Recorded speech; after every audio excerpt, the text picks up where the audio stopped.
Dalam beberapa postingan di media sosial, Rusia tampaknya telah menangkap roket utuh dari sistem roket artileri mobilitas tinggi Amerika, yaitu HIMARS. Dan saat ini, rudal tersebut sedang diperiksa untuk menemukan kelemahannya. Dalam postingan itu, Rusia dikatakan memperoleh rudal HIMARS yang diselundupkan ke Rusia melalui negara ketiga. Itu artinya Rusia tidak mendapatkan rudal tersebut dengan tangannya sendiri. Para ahli percaya jika Rusia akan secara khusus meneliti sistem panduan rudal HIMARS dan meningkatkan tindakan pencegahan yang telah dikembangkan dalam beberapa bulan terakhir, dan selanjutnya membatasi keefektifan HIMARS yang sejauh ini selalu merepotkan Rusia.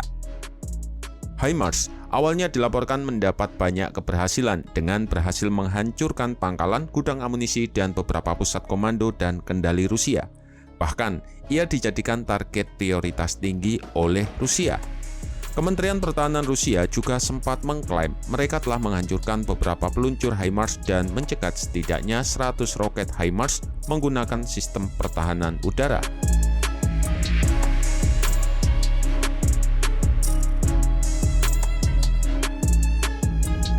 Setelah mendapatkan rudal HIMARS, kemungkinan besar Rusia mungkin akan mencoba untuk memahami sistem panduan, baik sistem navigasi inersia atau GPS-nya.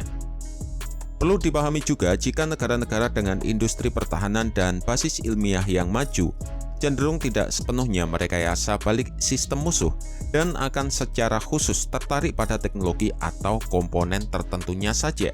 Dan kemungkinan Rusia juga hanya akan tertarik dengan sistem panduan navigasi dan kontrol dari HIMARS.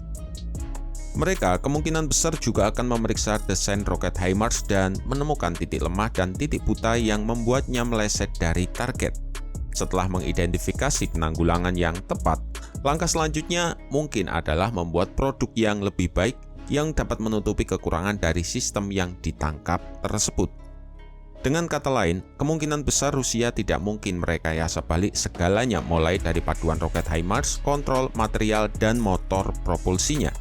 Rusia sendiri dikenal memiliki kemampuan yang sangat baik dalam ilmu metalurgi, sedangkan Amerika relatif lebih maju dalam material komposit yang melibatkan serat karbon.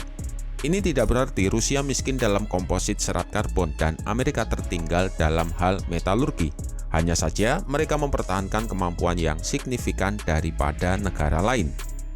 Ini sama halnya seperti Rusia yang unggul dalam rudal, sementara Amerika lebih unggul dalam pesawat tempur dan kapal induknya.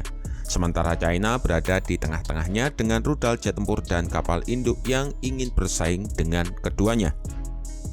Jadi kita lihat saja apa yang bisa dilakukan Rusia atas rudal HIMARS yang ditangkap. Apakah Rusia nantinya akan membungkam HIMARS yang sejauh ini memang selalu merepotkan mereka? Atau mungkin Lockheed Martin selaku pembuatnya sudah mengantisipasi akan adanya kejadian ini dan telah memiliki solusinya? Bagaimana menurut pendapat kalian?